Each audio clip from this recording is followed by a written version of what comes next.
નમસ્કાર દર્શક મિત્રો, હું છું વાહિદ મસદ્દી અને આપ નિહાળી રહ્યા છો હમ ટીવી ભરૂચ ન્યૂઝ। હવે નિહાળીશું આજના મુખ્ય સમાચારો। ઝઘડિયા તાલુકા સહિત જિલ્લાભરના ભંગાર રસ્તાને લઈને ડેડિયાપાડાના ધારાસભ્ય ઝઘડિયાના નાના સાજા ફાટક નજીક રસ્તા રોકોનો કાર્યક્રમ કરવા જતા પોલીસે અટકાવ્યા હતા। પોલીસ અધિકારી સાથે શાબ્દિક ઘર્ષણ થયા બાદ પોલીસની ખાતરીને લઈને અધિકારીઓ સાથે મુલાકાત બાદ 7 દિવસમાં જો નિર્ણય નહીં આવે તો જનરલ આંદોલન કરવાની ચીમકી ધારાસભ્યએ ઉચ્ચારી છે। ઝઘડિયા તાલુકા સહિત જિલ્લાભરના ભંગાર બિસ્માર માર્ગ બાબતે ઝઘડિયા ખાતે આજે રસ્તા રોકો આંદોલન કરતા ડેડિયાપાડાના ધારાસભ્ય ચેતર વસાવાને પોલીસે અટકાવ્યા હતા। ડેડિયાપાડાના આમ આદમી પાર્ટીના ધારાસભ્ય અને લોકસભા લડી ચૂકેલા ચેતર વસાવા દ્વારા ઝઘડિયા તાલુકાના નાના સાંજા ફાટક પાસે રસ્તા રોકો આંદોલનની ચીમકી ઉચ્ચારી હતી। તેમના સમર્થકો સાથે નાના સાંજા ફાટક પાસે રસ્તા રોકો આંદોલન કરવા આવી પહોંચ્યા હતા ત્યારે તેમને તેમ કરતા જવાબદાર પોલીસ અધિકારીઓ અટકાવ્યા હતા। આ બાબતે ચેતર વસાવા ઉપસ્થિત અધિકારીઓને માર્ગ મકાન વિભાગના સ્ટેટ હાઈવે નેશનલ હાઈવેના અધિકારીઓ સાથે તેમની મીટિંગ કરવા માટેની માંગણી કરતા પોલીસ વિભાગ દ્વારા તેમની જિલ્લા પોલીસ વડાની મધ્યસ્થીથી મીટિંગ કરવા બાબતે પ્રયાસો હાથ ધર્યા હતા। ચેતર વસાવે આ બાબતે જણાવ્યું હતું કે નાગરિકો GST, income tax, toll tax, RTO tax વગેરે ટેક્સો ભરવા પછી પણ તેમને યોગ્ય સુવિધાઓ સરકાર દ્વારા આપવામાં આવતી નથી। ભરૂચના ડોક્ટરોના જણાવ્યા પ્રમાણે ખરાબ રસ્તાઓના કારણે 60% જેટલા કમરના દર્દીઓમાં વધારો નોંધાયો છે તેવું ધારાસભ્યએ જણાવ્યું હતું। તેમણે જણાવ્યું હતું કે ખરાબ રસ્તાના કારણે જે અકસ્માતો થયા છે તેના મરણ થયા છે તેઓને યોગ્ય વળતર મળે તેઓ વારંવાર તૂટી જતા માર્ગ બનાવનાર ઇજારદારો અને તેના પર દેખરેખ રાખનાર અધિકારીઓ સામે કાયદેસરની કાર્યવાહી કરવામાં આવે તેવી માંગ કરી હતી। આ ઉપરાંત ચેતર વસાવાએ દિન 7માં રસ્તાનું સમારકામ નહીં કરાય તો નેશનલ હાઈવે ઉપર આંદોલન કરવાની ચીમકી ઉચ્ચારી હતી। અનેક વખતે વહીવટી તંત્રને આવેદનપત્ર અને રજૂઆતો કર્યા છતાંય આજ દિન સુધી ભરૂચના એ અંકલેશ્વરથી વાલિયા નેત્રંગનો રોડ હોય, ભરૂચથી સ્ટેચ્યુ ઓફ યુનિટી ઝઘડિયાનો રોડ હોય કે દહેજનો રોડ હોય એ ખાડા પૂરવાની કામગીરી ચાલુ કરવામાં નથી આવી।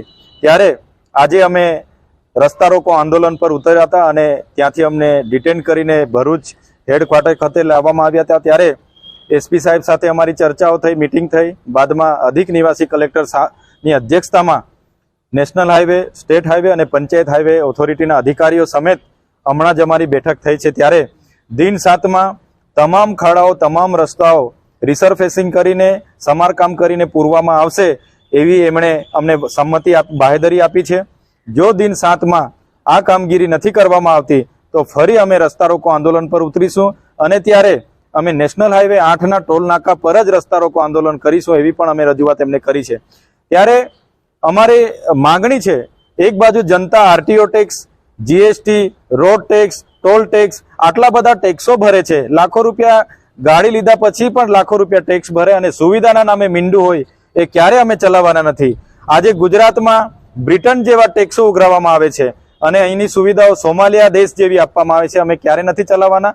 અનેક યુવાનો ખાડામાં પડીને મૃત્યુ પામ્યા છે। આવનાર ભવિષ્યમાં કોઈનો યુવાન દીકરો આવી રીતના ના મૃત્યુ પામે એને ધ્યાને રાખીને તાત્કાલિક ધોરણે જનતાના સુવિધા માટે જે પણ ખાડાઓ સમારકામ કરવાના છે, પૂરવાના છે, પૂરી દેવામાં આવે એવી અમારી માંગણી છે। અને જો આમ નહીં કરવામાં આવે તો ફરી એકવાર આંદોલન થશે અને મોટા સ્વરૂપમાં થશે એવું ચોક્કસ અમે માની રહ્યા છીએ। ઝઘડિયા જેડીસીની હદ વિસ્તારમાં લારી ગલ્લા હટાવવા ગાંધીનગરના અધિકારીઓના આદેશને પગલે દબાણ હટાવવા જતા પહેલા જ સાંસદ સભ્ય મનસુખ વસાવા અને બાપ પાર્ટીના આગેવાન દિલીપ વસાવા દોડી આવ્યા હતા અને મામલે થાળો પાડ્યો હતો। સાંસદ સભ્ય ગાંધીનગર બેઠેલા અધિકારીઓનો ફોન પર ઉઘાડો લઈ નાખતા અને હાલ દબાણો હટાવવાની કામગીરીને મોકૂફ કરાવી નાખી હતી।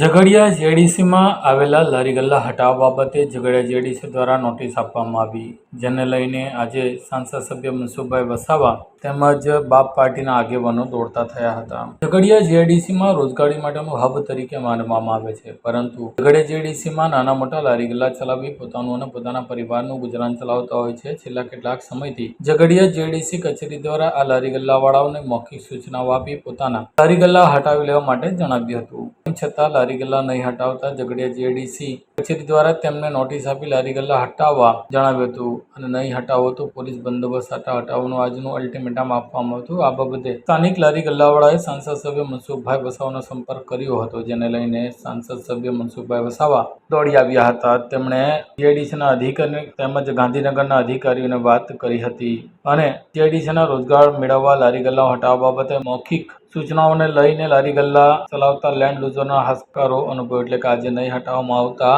હાલ મુલતવી રાખવામાં આવતા લારી ગલ્લા સંચાલકોને હાશકારો અનુભવી છે. આ અંગે દિલીપ વસાવા પણ તેમના સાથી કાર્યકર્તાઓ સાથે દોડી આવ્યા હતા અને તેમણે પણ આકરી પ્રતિક્રિયા આપી હતી. તો બીજી તરફ મનસુખભાઈએ આ બાબતે પોતાની પ્રતિક્રિયા આપતા જણાવ્યું હતું કે પહેલા તો આ ચેનલના માધ્યમથી જય આદિવાસી, જય જોહાર. આજે નોટિફાઈડ એરિયા છે, આ એરિયા શિડ્યુલ 5 એરિયામાં આવે છે, એટલે આદિવાસીઓના સ્વતંત્ર અધિકારનો સવાલ છે. આ જીઆઈડીસીને એટલા માટે જગ્યા આપવામાં આવી છે કે અહીંના આદિવાસીઓને રોજીરોટી મળે અને એમનું ગુજરાન ચલાવી શકે. આજે બી તમે જો આ નોટિફાઈડ એરિયાનો જે બોર્ડ લાગ્યો છે, તમે જુઓ છો, આ ઓફિસ છે નોટિફાઈડ એરિયાની. તો હું કહેવા માગું છું કે આ નોટિફાઈડ એરિયા નથી, આ જીઆઈડીસી એરિયા છે. આ તો થોપી બેહાડેલી વસ્તુ છે નોટિફાઈડના નામે. હજુ બી અહીંયા ગામ પંચાયતોના ગામના રૂઢિગ્રસ્ત ગામ લોકોનો અધિકાર છે ને એ લોકોને રોજીરોટી મેળવવાનો સંપૂર્ણ અધિકાર છે. તો હું આપના માધ્યમથી કહેવા માગું છું, આજે આ નોટિફાઈડ એરિયાના અધિકારી બી છે બામણિયા સાહેબ અહીંયા, તો એમને અને ગાંધીનગર જે ઉદ્યોગ ભવન છે એમને બી કહેવા માગું છું કે અહીંયા જે જીઆઈડીસી સ્થાપના કરી છે તો એ સ્થાપના અહીંના લોકોને રોજીરોટી મળે એટલા માટે છે. આજે 85-15નો જે રેશિયો છે તો 85% અહીંના લોકોને રોજીરોટી મળવી જોઈએ. તો આ ગામડાના જે લોકો છે, આજે એ જીઆઈડીસી આવેલી છે તો જીઆઈડીસીના રોડ પર સાઈડમાં ગલ્લા મૂકીને એ લોકોનું જીવન ગુજરાન ચલાવે છે. તો શું એમને જીવવાનો કોઈ અધિકાર નથી? તો જે સરકારે અહીંયા જે જીઆઈડીસી સ્થાપી છે તો અહીંના લોકોને કોઈ રોજીરોટી આપવાનો એમનો ઈરાદો નથી. આજે જુઓ ટ્રાઇબલ વિસ્તારમાં તમે ટોટલ જુઓ, કેવડિયામાં જુઓ, ત્યાંના લોકોને રોજીરોટીનો સવાલ હતો તો એ બી લારી ગલ્લા હટાવી દીધા છે. તે આખા ગુજરાતમાં જો લારી ગલ્લાવાળાને આવી રીતે જીવા નહીં દે આ લોકો, તો આ સરકાર જે ગરીબોની વાત કરે છે, વિકાસની વાતો કરે છે, એ કયા વ્યાજબી અચલવી લેવાય. આજે આ લોકો જુઓ, તમે એમની સામે જુઓ, બધા એકદમ ગરીબ છે લોકો. આજે એમની પાસે પહેરવાના કપડાં નથી, એમને છોકરાઓને ભણવા માટે શિક્ષણ નથી. આજે આ જીઆઈડીસી તરફથી એવી કોઈ શિક્ષણની વ્યવસ્થા નથી કરવામાં આવી, નથી કોઈ આરોગ્યની વ્યવસ્થા કરવામાં આવી. આજે આ જીઆઈડીસી ફક્ત ને ફક્ત લોકોને પોલ્યુશન આપે છે. આજે હવાનું પોલ્યુશન હોય, જમીનનું પોલ્યુશન હોય કે કેન્સરના પ્રશ્નો છે, આજે બહુ મોટા પ્રમાણમાં છે. આજે એમને જે બીમારી થાય છે, લાખો રૂપિયાનો ખર્ચો થાય છે. જીઆઈડીસી આપે છે એ વસ્તુ. તો અહીંના લોકો જે ભોગવટો કરે છે, તો અમે એવું કહેવા માંગીએ છીએ કે આ નોટિફાઈડ એરિયા નથી. અહીંના લોકોને બી કહેવા માંગીએ છીએ કે તમારા જે અધિકારો છે, રૂઢિગત ગ્રામ સભાના અધિકારો, આજે બી આ નોટિફાઈડ એરિયા નથી. હું તમને કહેવા માંગુ છું. તો સમગ્ર અહીંના લોકોએ આ કોઈ નેતાઓ કે આગેવાનો આવીને ને અહીંયા જે વાતો કરે છે, આજે માનો કે આપણા સાંસદ શ્રી ભરૂચને આવ્યા હતા ને લોકોને આશ્વાસન આપી ગયા, ઉપર ઉદ્યોગ ભવનમાં બી વાત કરી, તો સરકાર તો એમની જ છે. તો એ તો સવાલ જ નથી. આજે હું એમને બી કહેવા માગું છું કે આ લોકોને પરમનન્ટ સોલ્યુશન આવે એ જાતની વ્યવસ્થા આ જીઆઈડીસી અને ઉદ્યોગોએ, આ સરકારોએ કરવી જોઈએ. કેમ કે અધિકારીનો રાજ છે એવું માની લેવાય. આ તો જે બીજેપીની સરકાર છે, તો હું એમને કહેવા માગું છું કે ભાઈ સરકાર બીજેપીની છે કે અધિકારીઓની સરકાર છે? તો એ લોકો જે રજૂઆત કરવા આવે છે એ લોકોએ તો અટકાવી દેવાની જરૂર છે. આ ગરીબ લોકો છે, એમને કેવી રીતે જીવડાવશો? તો આ ઉદ્યોગોને બી કહેવા માંગીએ છીએ કે અહીંના લોકોને, સ્થાનિકને રોજીરોટી આપવાનો જે તમારો નિયમ છે. આજે 5 દિવસ પહેલા ઝઘડિયા મારો એક કાર્યક્રમ હતો. ત્યાં અહીંના ફૂલવાડી તથા આસપાસના ગામના લારી ગલ્લાના જે ધારકો છે એમને એક નોટિસ લઈને મને મળ્યા. ત્યાં નોટિસમાં એમાં ઉલ્લેખ હતો કે આ લારી ગલ્લા અહીંયાથી હટાવી લેવાના, ન હટાવે તો અમે હટાવીશું, તંત્ર હટાવશે એ રીતના.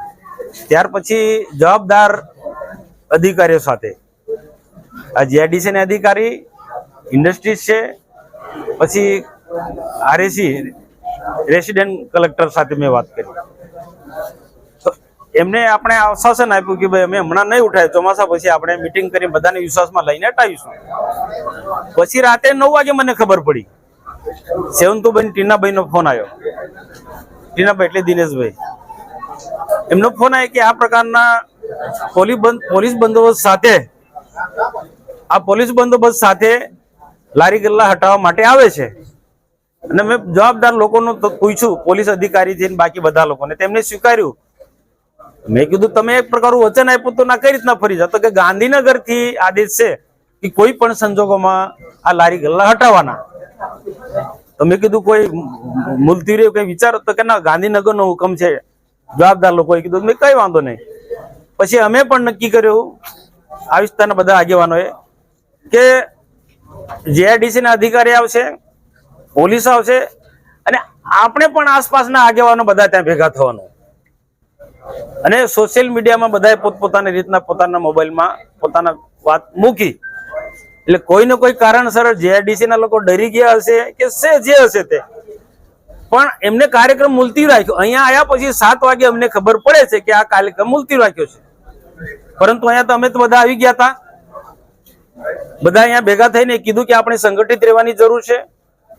અને એ પણ મેં વાત કરી કે આ જીઆઈડીસીમાં, ઝઘડિયા જીઆઈડીસીમાં કે પછી ભરૂચ જિલ્લામાં આવેલી કોઈ પણ ઇન્ડસ્ટ્રીમાં જીઆઈડીસીમાં તમે લોકોને, લેન્ડ લુઝરોને, આસપાસના લોકોને, સ્થાનિક લોકોને રોજગારી નથી આપતા. અને રોજગારી કઈ રીતના છીનવી લો છો? અને જે ઝઘડિયા જીઆઈડીસી ની અંદર ફુલવાડી ને દદેડાના લોકો વધારે છે.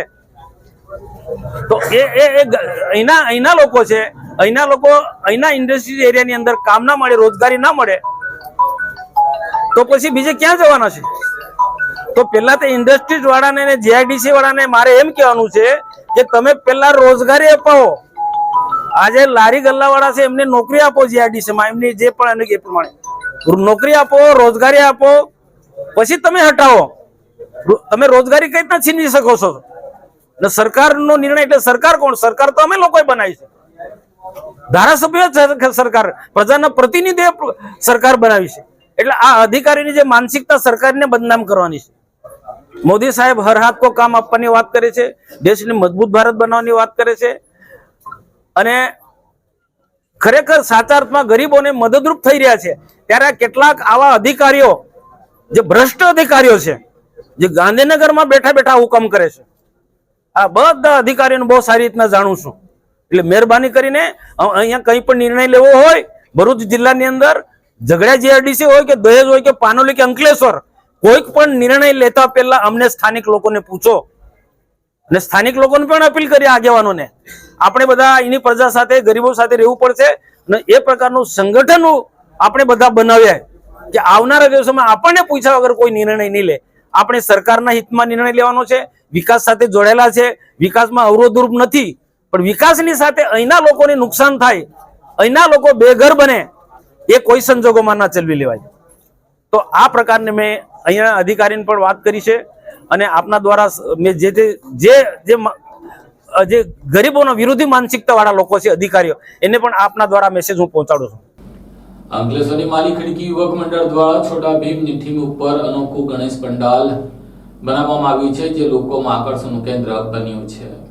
અંકલેશ્વર માલી ખડકી યુવક મંડળ દ્વારા છોટા ભીમની થીમ ઉપર અનોખું ગણેશ પંડાલ તૈયાર કરાયું હતું. ગણેશ ઉત્સવની શરૂઆત થઈ ચૂકી છે, ત્યારે શહેરના માર્ગો પર બાપ્પાની ભવ્ય શોભાયાત્રા એટલે કે આગમન યાત્રા બાદ હવે ગણેશજીની જે તે સ્થળોના પંડાલોમાં સ્થાપના કરાઈ છે. તેમાં ગણેશ મંડળ દ્વારા વિવિધ કોન્સેપ્ટ સાથે પંડાલ તૈયાર કરી બાપાના સ્થાપના સ્થળે આકર્ષિત બનાવી રહ્યા છે. ત્યારે અંકલેશ્વરના માલી ખડકી યુવક મંડળ દ્વારા દર વર્ષની જેમ આ વર્ષે પણ ગણેશ પંડાલને આકર્ષક બનાવી નવી થીમ અપનાવી છે. નવજવાનોના બાળપણોનો હાલ બાળકોની ફેવરિટ ગણાતી પ્રખ્યાત કાર્ટૂન સિરીઝ છોટા ભીમના પાત્રને ગણેશ પંડાલમાં મૂકી બેકગ્રાઉન્ડ સેટ ઉપર સિરીઝ આધારિત તૈયાર કરવામાં આવે છે. બાળકો જ્યારે અહીં બાપાના દર્શન કરવા આવે છે, ત્યારે છોટા ભીમ કાર્ટૂન સિરીઝના પાત્રો જેવા કે છોટા ભીમ, કાલુ, ઢોલુ, ભોલુ, છુટકી જેવા પાત્રો જોઈ તેઓ ખુશ થાય છે. તો બાળકો રમવા માટે કેટલાક સાધનો મૂકવામાં આવ્યા છે. અંકલેશ્વરના માલી ખડકી યુવક મંડળ દ્વારા ગણેશ પંડાલમાં બાળ ગણેશજી, બાળ હનુમાનજી તેમજ બાળ કૃષ્ણજીની પણ આકર્ષક પ્રતિમા બેસાડવામાં આવી છે. હાલ ગણેશ ઉત્સવ શરૂ થયો હોવાથી ભક્તો પોતાના પરિવારજનો સાથે પોતાની સોસાયટી સહિત અન્ય વિસ્તારોમાં પણ ગણેશ મંડળો દ્વારા ઉભા કરવામાં આવેલા વિવિધ ગણેશ પંડાલમાં જઈ બાપ્પાની મોડી રાત સુધી દર્શન કરી રહ્યા છે. જય ગણેશ.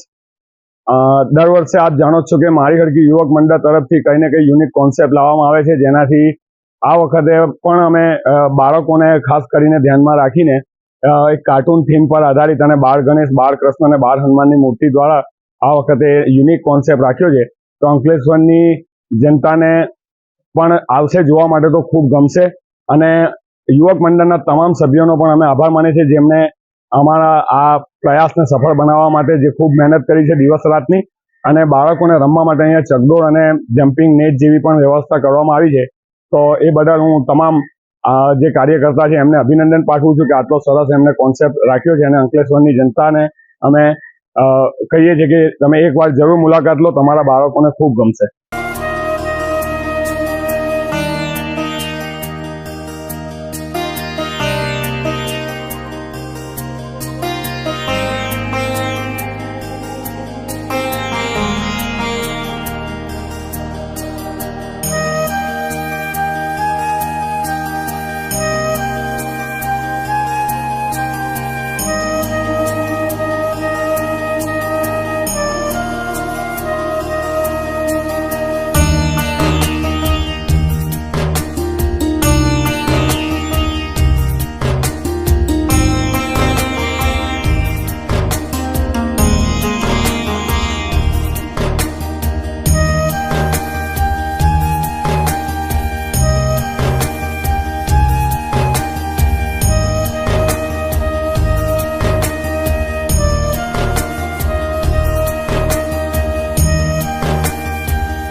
વાપીથી શામળાજી રાષ્ટ્રીય ધોરીમાર્ગની કામગીરીમાં જમીન સંપાદનના વળતરમાં અન્યાય થતો હોવાની નેત્રંગ તાલુકાના 12 ગામના ખેડૂતોએ આગેવાનોએ આજે મામલેદારને આવેદનપત્ર પાઠવીને જમીન સંપાદન અંગે વિરોધ નોંધાવ્યો હતો.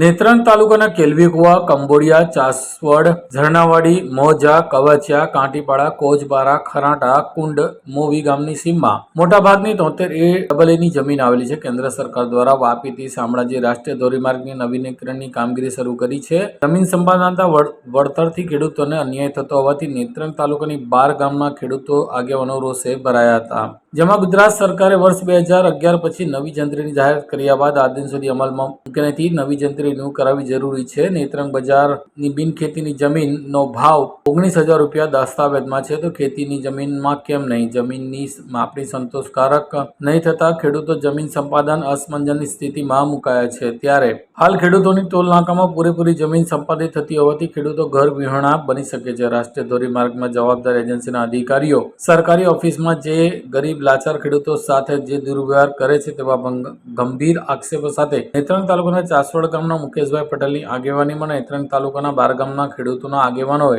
પ્રધાનમંત્રી નરેન્દ્ર મોદીને સંબોધીને મામલતદારને આવેદનપત્ર આપી વિરોધ નોંધાવ્યો હતો. ખેડૂતો આગેવાનોનો માંગ નહીં સ્વીકારાય તો ઉગ્ર આંદોલન કરવાની ચીમકી ઉચ્ચારવામાં આવી છે. પહેલાંની જે જમીન ગયેલી છે ખેડૂતોની, હવે ગરીબ ખેડૂતોની પહેલાંની જમીન જે સંપાદનમાં ગયેલી છે તેના તો વળતર ચૂકવવા માગતી જ નથી. હવે પહેલાંનું વળતર ના ચૂકે તો પહેલાંથી 1 એકર જમીન ગયેલી છે એમાં, ને જમીનનું વળતર તો નહીં ચૂકવ્યું વડીલો ટાઈમે, પણ એનો માપ કેટલો છે તે તેની દૂરસ્થી કેજીપી કે કોઈ અસર બતાવી નથી. ને તે અમે માંગણી કરીએ તો પણ બતાવતા નથી માપવા આવે તો. તો અમારે સમજવું શું કે અમારી જમીન કેટલી જાય છે કે રેગ્યુલર જાય છે. ને આજ સુધી જંગલ ખાતાને એને ઝાડવા રોપવા આપી દીધા અમારી જ જમીનમાં બધે હેડા સુધી એ ઝાડવાનું એક દાડું હોય કાંઈ કોઈ તો અમારા પર કેસ થયેલા છે તો તે દાડે પણ કોઈ આવીને નથી ઉઠ્યું. પ્રાંતમાં બી અરજી કરીને થાય ગયા તો એમ જ જવાબ આપે છે કે બજાર તમારી કિંમત એને થયેલી જમીનનો 19,000 રૂપિયાનો દસ્તાવેજ બજાર કિંમત ને તો હાઈવે પણ એને જ થઈને જવાનું છે હાઈવે. તો બિન ખેતી ને ખેતીમાં સરકારની લાંબી એની ફીમાં તફાવત નથી તો ભાવ ચૂકવવામાં કેમ તફાવત? એટલે સરકારશ્રીને અમે એક વિનંતી કરીએ કે જંત્રી જે દાડે તમે ટીવી પર ને એની પર જાહેર કરી ત્યાર પછી બિલ્ડરોને લીધે 1 મહિનો તમે લંબાવ્યું પણ ત્યાર પછી આ 14-15 મહિના આશરે થઈ ગયા પણ હજુ સુધી જંત્રી વધારી નથી. એટલે પ્રાંત અધિકારીઓ અમને એવોર્ડની નોટિસ આપે ત્યારે નોટિસ એવી આપે કે 21 દાળમાં પતાવી દેવાનું, 20 દાળમાં પતાવી દેવાનું ને જંત્રીનો ભાવ વધારવાનો હોય તેમાં 14-15 મહિના. તો જંત્રીનો ભાવ રિવ્યૂ કરે ને અમે યોગ્ય વળતર ખેડૂતોને મળે એ માંગણી છે અમારી. હાઈવેમાં જે જમીન જાય છે એમાં જે એ લોકો જે સરકાર પટ્ટો લે છે એની સિવાય ટુકડો પડે છે તો ટુકડાનું વળતર કઈ રીતે આપે સરકાર એ અમારે જાણવાનું છે. તમે આ બાબતે કોઈને રજૂઆત કરી છે? રજૂઆત કરી હતી. શું જવાબ મળી રહ્યો છે તમને? કોઈ જવાબ નહીં મળ્યા. જેને ટુકડો પડ્યો છે એ ટુકડાનું વળતર મળે કે નહીં મળે તે જ ખબર નહીં. આગળ પણ એક વાંધો આપ્યો તો આજે પ્રાંતે અમને છે તે તારીખ આપેલી છે તારીખમાં ખાલી અમારે હાજર રહેવાનું ને બધાને મૌખિક કરી દેશે. ખૂંટ મારતા હતા તો અમે કીધું કે ભાઈ આ ખૂંટ મારતા છે તેનું અમને જેના સર્વે નંબરની નોટિસ નથી આવી તેમાં પણ ખૂંટ મારેલા છે જીપીએસના. તો જીપીએસના ખૂંટ મારેલા હોય તો તેનું કીધું કે આનું કોઈ લેખિત આપો નહીં અમે તમને કોણે ખૂંટ મારવા મોકલેલા તો બી મળતું નથી. ખેડૂતો પાસે બધું લેખિત માગે એક કાગળિયા ને સરકાર અમને કોઈ બી વસ્તુનું લેખિત નથી તો એનો બધાનો ડાયરો આવી જાય અંદર. પહેલાં જે જમીન ગયેલી છે એનું તો વળતર ચૂકવવામાં જમીનનું વળતર વર્ષો પહેલાં ને પાઇપલાઇનમાં પણ એવું જ છે. પાણીની પાઇપલાઇન જે અહીંથી બિતાડાથી નીકળી કરજણની એમાં પણ નેત્રંગ એને સેલ મારીને પાણી અહીંયા નેત્રંગ કાઢી નાખ્યું ને ત્યાર પછી જમીનોનું વળતર બી હજુ આપ્યું નથી. આગળ કવચિયા ને એ બાજુ સિંચાઈમાં બધી જમીન જતી રહી ભાંગોરિયા ડેમમાં ને તે પ્રોજેક્ટ માટે કંઈમાં કેનલ કે કંઈ ઉપયોગ નથી થયો ને તે બધી સિંચાઈમાં જમીન જતી રહી.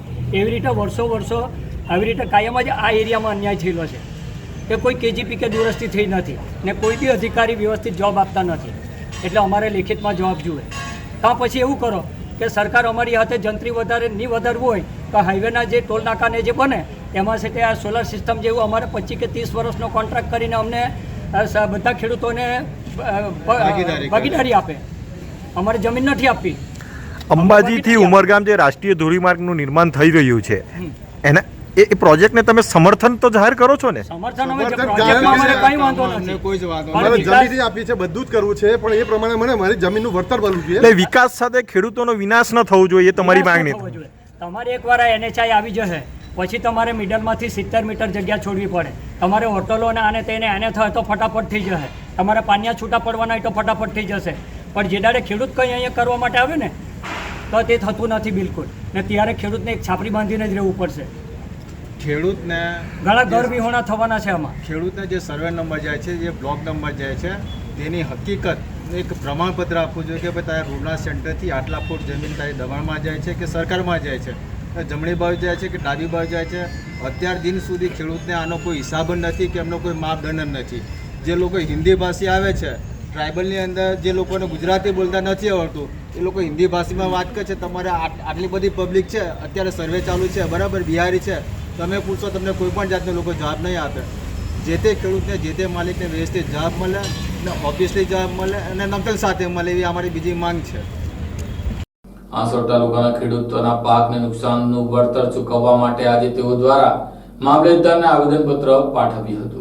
અતિવૃષ્ટિના કારણે હાંસોડ તાલુકાના ખેડૂતોના પાકને નુકસાનનું વળતર ચૂકવવા માટે હાંસોડ તાલુકાના ખેડૂતો દ્વારા મામલતદારને આવેદનપત્ર પાઠવવામાં આવ્યું હતું. ચાલુ વર્ષ 2024-25 દરમિયાન ભારે અતિભારે વરસાદના કારણે હાંસોડ તાલુકાના ખેડૂતોના પાક જેવા કે ડાંગર, કપાસ, શાકભાજી ને બહુ મોટા પ્રમાણમાં નુકસાન થયો હોય તેથી ખેડૂતોનો પાક નિષ્ફળ ગયો હોવાથી ખેડૂતો આર્થિક રીતે પાયમાલ થઈ ગયા છે. ખેડૂતો પાસેથી GPS લોકેશન વાળા ફોટોની કરાવી જે અંગે ગ્રામ સેવકનું કામ છે પરંતુ તેમ કરવા કરવા છતાં ખેડૂતો મજબૂર કરવામાં આવી રહ્યા છે. નકલમાં નામ હોય તે એ જ ખેતર સાથેના નુકસાની સાધનોના ફોટાની માંગણી કરવામાં આવે છે. ખેડૂત શારીરિક રીતે સ્વસ્થ ન હોય આવા ખાતેદાર સીધી લીટીના વારસદારોને ગણો તો ભાડે રાખી ખેડૂતોના ફોટા પણ ચલાવવા જોઈએ. ઉપરવાસમાં ભારે વરસાદ થવાના કારણે તાલુકાના ગામોમાં પાણી ભરાયેલું હતું. 2-3 દિવસ સુધી રહ્યું હતું. તેવા અસરગ્રસ્ત ગામો લોકોની ઘર વકરીને નુકસાન થયું છે. તાત્કાલિક અસરથી કેસ્ટ્રોલ આપવાનું કીમ અને બંધ ખાડીમાં અંકલેશ્વર તેમજ પાનોલી જીઆઈડીસીના કેમિકલયુક્ત પાણી રાત્રિના સમયે આવે છે. તેથી ખેડૂતો તથા પશુઓને ગંભીર નુકસાન થાય છે. તે માટે જરૂરી પગલાં ભરવામાં આવે તેવી માંગણી તથા હાંસોટ તાલુકામાં એસટી નિગમની બસો અનિયમિત હોવાથી અભ્યાસ માટે આવતા વિદ્યાર્થીઓને ભારે મુશ્કેલી વેઠવી પડે છે. તેના માટે યોગ્ય પગલાં ભરવામાં આવે તેવી માંગણી સાથે આજરોજ હાંસોટ તાલુકા ખેડૂતો દ્વારા હાંસોટ મામલતદાર રાજન વસાવાને રજૂઆત કરી આવેદનપત્ર પાઠવવામાં આવ્યું હતું. ભારેથી અતિ ભારે વરસાદ થવાના કારણે ખેડૂતોને પુષ્કળ પ્રમાણમાં નુકસાન થયેલું છે. આદિવાસીઓના ઘરોની અંદર પાણી ભરાતા આદિવાસીઓના ઘરોને પણ પુષ્કળ નુકસાન છે. ખાડી કિનારે નદી કિનારે આવેલા ગામોની અંદર સતત 2 થી 3 વખત રેલ આવતા પુષ્કળ પ્રમાણમાં ખેડૂતોને નુકસાન થયા છે. ખેડૂતોને આ દિન સુધી કોઈ કેશ દરજ્જો આપવામાં આવી નથી. ડિજિટલ સર્વેથી જે સરકારે જાહેર કરેલું છે એના માટે પણ ખેડૂતોની જગ્યાએ ગામ સેવકો પોતે સર્વે કરે અને ખેડૂતોને જલ્દીથી જલ્દી સહાય મળે એ માટે આજથી હાંસોટ તાલુકા કોંગ્રેસ સમિતિ દ્વારા મામલતદાર સાહેબશ્રીને આવેદનપત્ર આપવામાં આવ્યું છે. જે અમારી માંગણીને ધ્યાને લઈ મામલતદારશ્રીને આવેદનપત્ર એમણે સ્વીકાર્યું છે. અંકલેશ્વરના ગોયા બજાર વિસ્તારમાં પોલીસે લોખંડના શંકાસ્પદ ભંગારનો જથ્થા સાથે 3 ઇસમોને ઝડપી લીધા હતા. અંકલેશ્વર એ ડિવિઝન પોલીસે બાતમીના આધારે ગોયા બજાર વિસ્તારમાં અંતરનાથ મહાદેવ મંદિર પાસે વોચ ગોઠવી હતી. તે દરમિયાન બાતમીવાળી રિક્ષા આવતા પોલીસે તેને અટકાવી તેમાં તપાસ કરતા તેમાંથી લોખંડના 37 નંગ જેક મળી આવતા પોલીસે 3 ઇસમોને અટકમાં લીધા હતા. પોલીસે રિક્ષામાંથી શંકાસ્પદ લોખંડના જેક સહિત 73,000નો મુદ્દામાલ સાથે 3 ઇસમોને ઝડપી લીધા હતા. અંકલેશ્વર શહેર એ ડિવિઝન પોલીસ મથકનો સ્ટાફ પેટ્રોલિંગમાં હતો તે દરમિયાન જ આ બાતમી મળી હતી કે એક રિક્ષામાં સ્ટેન્ટિંગમાં કામમાં વપરાતા જેક કસ્બાથી તરફથી ભરી ગોયા બજાર તરફ આવી રહ્યો છે તેવી બાતમીના આધારે પોલીસે બજાર વિસ્તારમાં અંતરનાથ મહાદેવ મંદિર પાસે વોચ ગોઠવી હતી. આ દરમિયાન બાતમીવાળી રિક્ષા આવતા પોલીસે તેને અટકાવી તપાસ કરતા લોખંડના 37 નંગ જેક મળી આવતા પોલીસે રિક્ષામાં સવાર 3 લોકોને જેક અંગે પૂછપરછ કરતા સંતોષકારક જવાબ નહીં મળતા કરસનવાડી ખાતે રહેતો ગજેન્દ્ર બલ્લી દિનેશ પટેલ, સુનિલ પ્રકાશ વસાવા, રાકેશ ઉર્ફે રાજા યશવંત પટેલને ઝડપી પાડ્યા હતા. જો એક તેમજ રિક્ષા મળી કુલ 73,000થી વધુનો મુદ્દામાલ કબજે કર્યો હતો. અંકલેશ્વરની પાનોલી જીઆઈડીસીમાં કામધેનુ નામની કંપનીમાં ઇલેક્ટ્રિક મોટર સહિતના લોખંડના સામાનની ચોરી થઈ હોવાની પોલીસ ફરિયાદ દાખલ થઈ છે.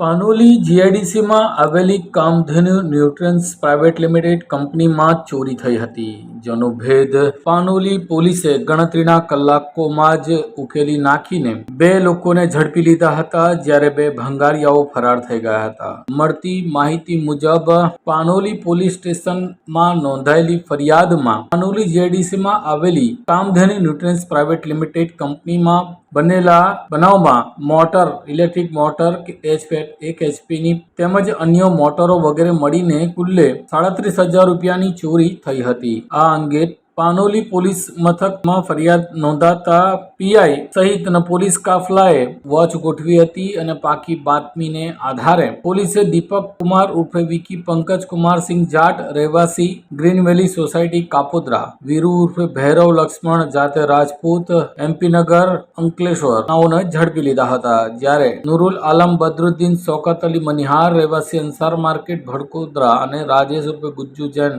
જેનું પૂરું નામ જાણી શકાય નથી તેને વોન્ટેડ જાહેર કર્યા હતા. પોલીસે બંને આરોપીની અટક કરી મુદ્દામાલ કબજે કર્યો હતો.